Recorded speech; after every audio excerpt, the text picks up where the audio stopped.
Welcome to our channel. Nara Lokesh విద్యాశాఖ మంత్రిగా ప్రమాణ స్వీకారం చేసిన తర్వాత తొలిసారిగా 10th పరీక్షల్లో ఉత్తీర్ణ శాతం పెరిగి ర్యాంకులు పంట పండింది. గతంలో నాడు నేడు అంటూ ఎలా అరాచకం చేశారో చూసాం. నేడు అదే విద్యా వ్యవస్థను ప్రక్షాళన చేసి అనేక ప్రోగ్రామ్స్ ప్రవేశపెట్టి లోకేష్ ప్రవేశపెట్టిన కార్యక్రమాలతో విద్యార్థులు సక్సెస్ సాధించడం ఆశ్చర్యం గొలుపుతూ ఉంది. ప్రభుత్వ పాఠశాలకి నో సీట్స్ బోర్డ్స్ పెట్టుకునే పరిస్థితి వచ్చింది. ఉత్తీర్ణ శాతం మీద నారా లోకేష్ విద్యాశాఖ మంత్రిగా పదవి బాధ్యతలు తీసుకున్న తర్వాత వచ్చిన సంస్కరణల మీద మరిన్ని విషయాలు అడిగి తెలుసుకునే ప్రయత్నం చేద్దాం. విశ్లేషణకు మనతో పడుతున్నారు ప్రముఖ రాజకీయ సామాజిక విశ్లేషకులు అంకమరావు గారు. వారిని అడిగి మనం విషయాలు తెలుసుకుందాం. సార్ నమస్తే. నమస్తే. 10వ తరగతి ఉత్తీర్ణ శాతం పెరగటం, ర్యాంకులు రావటం, ఆ ర్యాంకులో వచ్చిన విద్యార్థుల్ని ప్రైవేట్ పాఠశాల యాజమాన్యాలు ప్రచారం చేసుకున్నట్టు పేపర్లో టీవీలో యాడ్లు ఇవ్వటం ఎట్లా చూస్తారు సార్? నిజంగా ఒక సాహసమే లోకేష్ నిర్ణయం. ఎందుకంటే విద్యాశాఖని ఎన్నుకోవటమే ఒక సాహసం. దాంట్లో ఈరోజు అంటే అతను ఒక ఛాలెంజ్గా తీసుకుంటున్నాడు ఏ విషయాన్నైనా. ఇది కూడా ఎందుకు మనం చేయకూడదు, సమ్ముల ప్రక్షాళన మనం ఎందుకు చేయకూడదు, ఈ 5 సంవత్సరాల్లో మార్పును ఎందుకు తీసుకురాకూడదు అని చెప్పి ఆయన భావించాడు. దానికి అనుగుణంగానే ఈరోజు ఈ ఫలితాలను అయితే నేను భావిస్తున్నాను. సహజంగా ఇక్కడ నిన్న జరిగినటువంటి దాంట్లో మీరు చెప్పారు కదా, ప్రచారం మొదటి పేజీలో మొదటి పుటలో ఆ విధంగా చూపించడం అనేది సహజంగానే ఏ ప్రభుత్వం అయినా సరే చిన్నదాన్ని గోరంతదాన్ని కొండంతగా చేసి చూపించడానికి ప్రయత్నం చేస్తున్న రోజులు ఇవి, ప్రచారం చేసుకోవటంలో. మరి ఇంతటి ఘన విజయం సాధించినటువంటిది, ఉత్తీర్ణ శాతం కూడా 4.6% పెరగడం అనేది మామూలు విషయం కూడా కాదు. మరి 600 మార్కులకి 596 మార్కులు ఆ విద్యార్థిని సాధించడం అనేది కూడా చాలా గొప్ప విషయం. మరి దాన్ని మొదటి పేజీలో వాళ్ళని ప్రచురించడంతో పాటు ఏ ఊరిలో ఏ పాఠశాలలో వాళ్ళు ఇవి సాధించారు అని చెప్పని వివరాలతో కూడింది ప్రచురించిన తర్వాత దాంట్లో విద్యాశాఖ మంత్రిగా నారా లోకేష్ కానీ, ముఖ్యమంత్రి అయినటువంటి చంద్రబాబు నాయుడు గారు కానీ, ఉప ముఖ్యమంత్రిగా ఉన్నటువంటి పవన్ కళ్యాణ్ గారి గురించి కానీ ఎక్కడా వాళ్ళ ముఖ చిత్రాలు ప్రదర్శించకుండా మొత్తం ఆ పిల్లలు సాధించిన ఘనతనే ప్రపంచానికి తెలిసే విధంగా మొదటి పేజీలో ప్రచురించడం అనేది చాలా గొప్ప విషయం. ఆ విషయంలో ఆదర్శంగానే మిగిలిన వాళ్ళు కూడా తీసుకోవాలని చెప్పి అయితే నేను భావిస్తాను. ఇతను ఆ శాఖ తీసుకున్న తర్వాత అతను చేసిన మొట్టమొదటి పని ఏంటంటే, ఎవరు ప్రచారం చేయట్లేదు. పాఠశాలలో ఇంతకుముందు చాలా పాఠశాలల్లో ఎండాకాలం వచ్చినప్పుడు కావచ్చు, లేదంటే శని ఆదివారాలు కావచ్చు, పండుగల రోజు అప్పుడు కావచ్చు, ఆ పాఠశాల ప్రాంగణాన్ని రాజకీయ వేదికలుగా, లేదంటే ఒక పెళ్లిళ్ళ కార్యక్రమంలో కావచ్చు, లేదంటే శుభకార్యాలకు కావచ్చు వినియోగించుకుంటూ వచ్చారు. మొట్టమొదటి దానికి అడ్డుకట్ట వేశాడు. ఇది కూడా గమనించుకోవాలి. రెండవది, ఆ పాఠశాల ప్రాంగణమే కాకుండా ఆ పాఠశాలలో ప్రవేశం కూడా మామూలు వ్యక్తులకి నిషేధం చేశాడు. అధ్యాపకులు, తల్లిదండ్రులు, కమిటీ వాళ్ళు తప్ప, రాజకీయ నాయకులు కూడా, ప్రజాప్రతినిధులు ఎవరైనా ఉంటే వాళ్ళు తప్ప అక్కడ ఎలాంటి కార్యక్రమాలు నిర్వహించకూడదనే నిర్ణయంతో అతను ముందుకెళ్తానే ఉన్నాడు.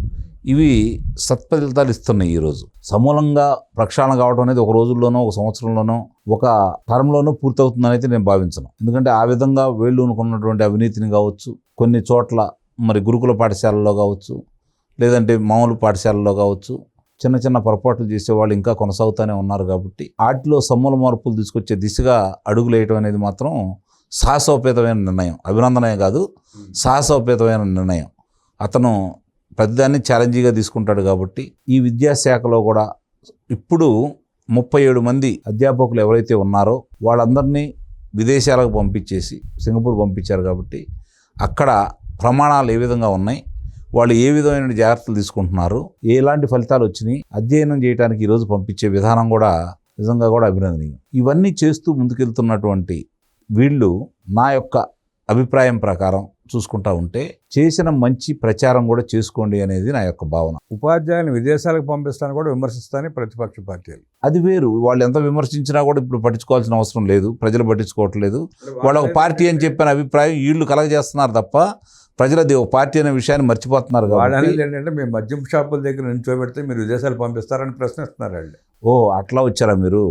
నిజమే కదా, మరి దాన్ని ప్రశ్నించడంలో తప్పు లేదు. ఎందుకంటే మీరు కూడా మద్యం షాపుల కాడ నిలబెట్టండి, లేదా వేరే కార్యక్రమాలు చేయించండి అని కోరుకోవడం తప్పు. ఎందుకంటే పిల్లలకు చదువు రాకూడదు వాళ్ళ ఉద్దేశంలో. పిల్లలు ఈ విధమైన ఈ స్థాయిలో వస్తే మరి వాళ్ళు బాగుపడితే, వాళ్ళ కాళ్ళ మీద వాళ్ళు నిలబడితే, వాళ్ళు సగర్వంగా తలెత్తుకునే విధంగా వాళ్ళు ఉద్యోగాలు చేసుకొని సమాజానికిలోనూ అలాగే తల్లిదండ్రుల దగ్గర వాళ్ళు గౌరవం పొందుతూ ఉంటే చూసి ఓర్చుకోలేరు. కాబట్టి వీళ్ళు ఆ విధంగా వాళ్ళు ఆడటంలో తప్పులేదు. కానీ ప్రజలైతే ఆ పార్టీని మర్చిపోతున్నారు. పాలకులు కూడా ఆ పార్టీ లేకుండా చేసే క్రమంలో భాగంగా, అంటే కక్షపూరితంగానో వేరే విధంగా కాకుండా గతంలో వాడు చేసిన తప్పులకి శిక్షలు వేసే దిశగా గనక అడుగులేస్తే ప్రజల తీర్పుకి సరైన న్యాయం జరిగిందని అయితే నేనైతే భావిస్తాను. సరే, ఇంకొక పక్క వాళ్ళు అమరావతి నిర్మాణ ఖర్చులు విపరీతంగా పెరిగిపోయినాయి, 2 లక్షల కోట్ల రూపాయల అప్పు, 15,000 20,000 ఖర్చు పెడుతున్నారంటూ విష ప్రచారం చేస్తున్నారు. ఆ ప్రచారాన్ని ఎంతవరకు చూడాలి, మీరు ఎట్లా చూస్తారు? ఇప్పుడు దాని గురించి చాలా వివరంగా చాలా రోజుల తర్వాత వీళ్ళు పార్టీకి సంబంధించిన వాళ్ళు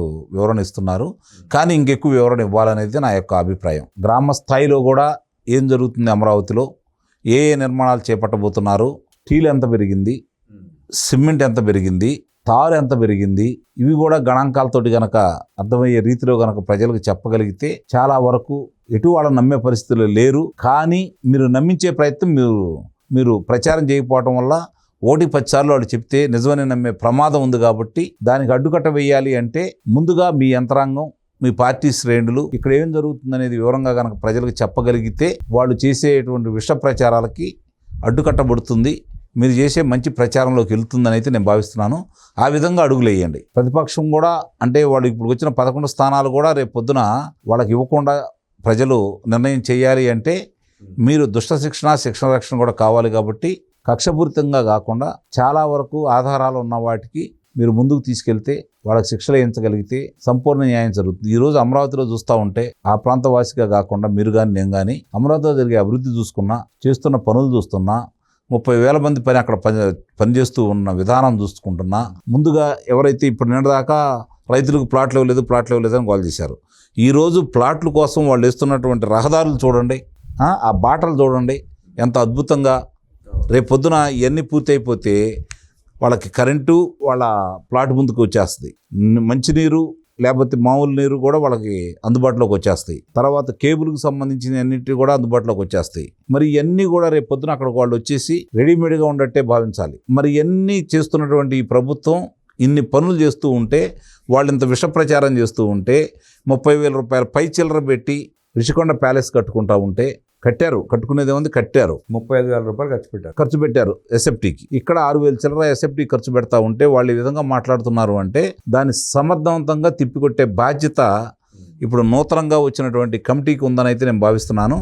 అలాగే మంత్రులకి, శాసనసభ్యులు కూడా దీని మీద దృష్టి పెట్టాల్సిన బాధ్యత ఉందని అయితే నేను భావిస్తున్నాను. ప్రజలకు వివరం చెప్పాలి. చెప్పకపోతే మంచి కంటే చెడు తొందరగా ప్రజల్లోకి వెళ్తుంది. కాబట్టి ఇలా మంచిని చెప్పే విధంగా వీళ్ళు ముందుకు వెళ్ళాలని అయితే నేను కోరుకుంటున్నాను. అంటే వర్క్ ఆర్డర్ ఇచ్చినప్పుడే ఎస్టిమేషన్ ఏంటో, కాస్ట్ ఆఫ్ ఎస్టిమేషన్ మొత్తం ప్రకటించేస్తే సరిపోతుంది. కొన్నిసార్లు పెరుగుతూ ఉండొచ్చు, కొన్నిసార్లు తగ్గుతూ ఉండొచ్చు. అది కాదు కదా ముఖ్యం. ఏం చేస్తున్నారు, ఏమేమి పనులు చేస్తున్నారు, దాని అవసరం ఏంటి, ఇవి కదా ప్రజలకు తెలియాల్సింది. సుమారుగా ఎంత ఖర్చు పెడుతున్నారు, టెండర్లు ఎటు ఉండే, ఏమి పెద్దగా చెప్పుకోవాల్సిన అవసరం ఉందైతే నేను భావించను.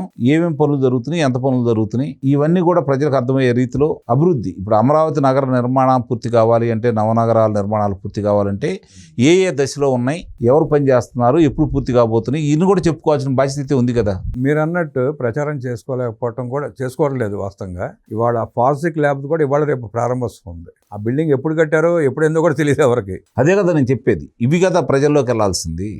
అద్భుతం కట్టారు, సిఆర్డీ భవనం కట్టినట్టు కట్టారు దాన్ని కూడా. అదే కదా, ఇవన్నీ కూడా ఏమి చేశారు అనే దానికి ఈ ప్రత్యక్ష నిదర్శనాలు. కాబట్టి ఇదిగో ఇక్కడ ఈ జరుగుతున్నాయి అని చెప్పని ప్రచార లోపం మాత్రం స్పష్టంగా అయితే కనపడతా ఉంది. అది 2014 నుంచి 2019 వరకు కూడా జరిగింది. వాళ్ళ విష ప్రచారం చేసే తిప్పికొట్టడంలో విఫలమయ్యారు. ఈ తర్వాత అలా కాకుండా వీళ్ళు ముందుకెళ్లాలని అయితే మనం కోరుకుందాం. ఎందుకంటే 5 సంవత్సరాలు తెలుగుదేశం పార్టీ అధికారం లేకపోతే ఆంధ్ర రాష్ట్రం ఏ విధంగా చూసాం. కాబట్టి మనం చేసే మంచిని కూడా చెప్పుకోలేకపోవడం అనేది మన తప్పే అవుతుందనే భావన ఇళ్లలో కలగాలని చెప్పని, అలాంటి తప్పులు లేకుండా చేసుకోవాలని చెప్పి అయితే మనం కోరుకుందాం. అందుకంటే మనం కూడా చేయగలిగింది ఏం లేదు. మీరు నేను ఎంత చెప్పినా ప్రజల్లోకి వెళ్ళేదానికంటే శాసనసభ్యులు దాన్ని బాధ్యతగా తీసుకొని ఆ విజువల్స్తో ప్రతి గ్రామంలో కూడా అవి ప్రచారం చేసుకొని, ఇప్పటి వరకు మీరు గమనించుకోండి, నందమూరి తారక రామారావు గారు పార్టీ పెట్టిన తర్వాత కూడు గూడు గుడ్డ అనే నినాదంతో పక్కా ఇళ్ల నిర్మాణం చేపట్టింది అన్నగారు. కిలో 2 రూపాయల బియ్యం పథకం అందజేసింది అన్నగారు. మరి వాళ్ళకి భూములు ఇవ్వటం కావచ్చు, వాళ్ళకి కావాల్సినవన్నీ చూసుకుంది అన్నగారు. కానీ ఆ వర్గాలు ఎందుకు తెలుగుదేశం పార్టీకి ఇంకా దూరంగా ఉన్నాయి, ఇది ఆలోచించుకోవాల్సిన బాధ్యత అయితే వీళ్ళ మీద ఉందని అయితే నేను భావిస్తున్నాను. నారా లోకేష్ విద్యాశాఖ మంత్రిగా ప్రమాణ స్వీకారం చేసినాక తెచ్చిన సంస్కరణలు, ఇవాళ ప్రభుత్వ పాఠశాలల తీరుతెన్నులు, అమరావతి నగర నిర్మాణ ఖర్చులు, అలాగే ప్రచారం చేసుకోకపోవడం కూడా ఇబ్బంది అని అంటూ విశ్లేషించిన అంకమరారు ధన్యవాదాలు తెలియజేస్తూ నమస్కారం.